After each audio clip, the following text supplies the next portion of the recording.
guys. Today we'll talk about how can you enable Key-Launch experience on your LinkedIn Learning app. We're going to figure out the solution on know how you can do that on your app.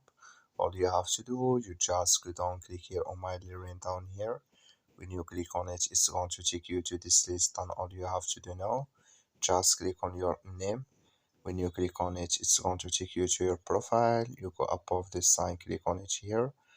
So when you click on it, it's going to take you to this list, and you just go down here, keep going down, and you click here on account settings. When you click here on account settings, it's going to take you to this list. You just switch into open video. So it's going to take a time. Then you click here on visibility here. So then you click here on edit your public profile, and it's going to take you to next step. Then you go down here, come here to Key-Launch experience, just click in this sign.